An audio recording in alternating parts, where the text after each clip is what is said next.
Hello everyone and welcome back to the channel FarmGen Spectra Tutorials.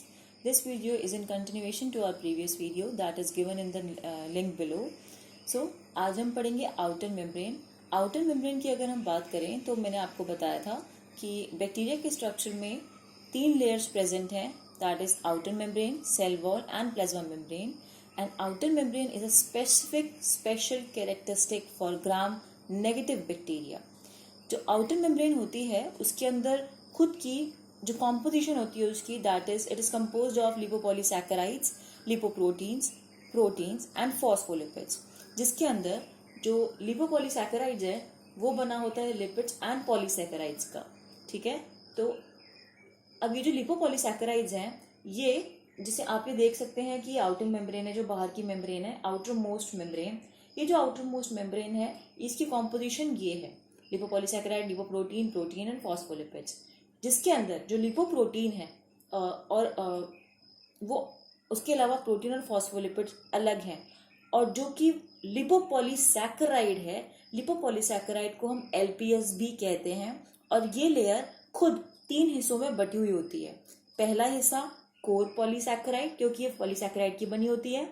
दूसरा हिस्सा lipid portion, क्योंकि ये lipid portion की बनी होती है. तो lipopolysaccharide is a composition of lipids and polysaccharide. इसके 2 पोर्शन तो बिल्कुल आपको याद हैं, बिल्कुल ठीक है, कोर पॉलीसैकेराइड और लिपिड पोर्शन. ठीक है, और जो तीसरा पोर्शन बचा उसे कहते हैं हम ओ पॉलीसैकेराइड या फिर ओ एंटीजन. तो ये जो कॉन्सेप्ट है, आज का जो फैक्ट है वो ये है कि जो लिपिड पोर्शन होता है इन सब में से वो टॉक्सिक होता है और उसी को हम कहते हैं LPS, endotoxin. The lipid portion is only known as endotoxin portion in the LPS, जो कि बैक्टीरिया के अंदर टॉक्सिसिटी कॉज करने, टॉक्सिक एजेंट की तरह काम आता है. और अगर हम पैसेज की बात करें, ट्रांसपोर्ट की बात करें, तो low molecular weight hydrophilic molecules are allowed to be passed और ट्रांसफर्ड फ्रॉम आउटर मेम्ब्रेन. ठीक है, तो आप याद रखिए आउटर मेम्ब्रेन किसका फीचर है, ग्राम नेगेटिव का.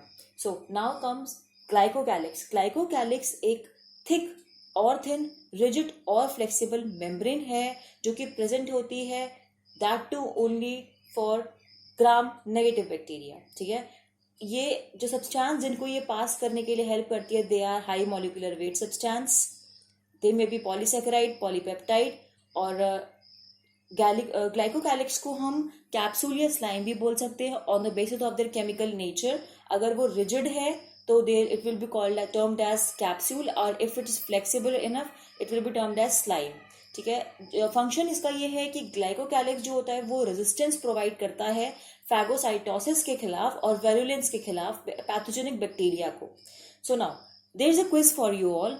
आप क्या समझते हैं कि इन दोनों में से कौन सा ग्राम पॉजिटिव है, कौन सा ग्राम नेगेटिव है? तो बताइए. सो दिस इज, ये जो सबसे ऊपर वाली लेयर है ये क्या कहलाएगी? It will be termed as capsule. ये है कैप्सूल, दैट इज ग्लाइकोकैलिक्स. ठीक है, ये क्या है? It is outer membrane. ये है cell wall. This is plasma membrane. Okay, अब हम इस पे आते हैं. तो इसके अंदर नीचे से शुरू करेंगे, यहां से.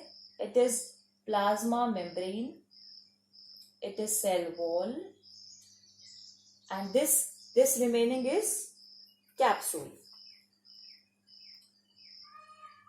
अब देखिए, अब आप इसको आराम से डिफरेंशिएट कर पा रहे होंगे कि ये है gram negative and this is gram positive.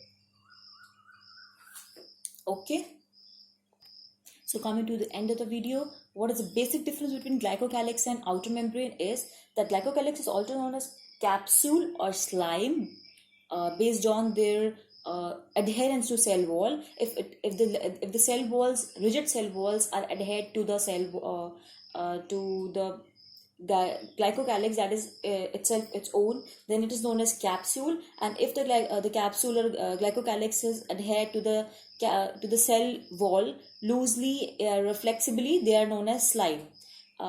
Whereas on the other hand, outer membrane is known as outer membrane only. Then the glycocalyx is composed of polysaccharide or polypeptide or both. Outer membrane is composed of polysaccharide, phospholipids, LPS and proteins. in which LPS is composed of core polysaccharides, lipid A and O polysaccharides, among which lipid A is the endotoxin responsible for creating toxins in the bacteria. Now coming to the pores, glycocalyx absent, the pores are absent, and in outer membrane the pores are present. In glycocalyx, the function is it acts as a channel for hydrophilic and low molecular weight substances, and in outer membrane the main function is that actually, due to availability of pores, the outer membrane acts as a channel for a hydrophilic and low molecular weight substance, whereas on the other hand, glycocalyx, due to presence of endotoxins, it acts as a resistance for phagocytosis and virulence. So this is all about for the today's lecture and the concept that was delivered in this lecture. So if you like the video, do subscribe to the channel, and thank you for watching.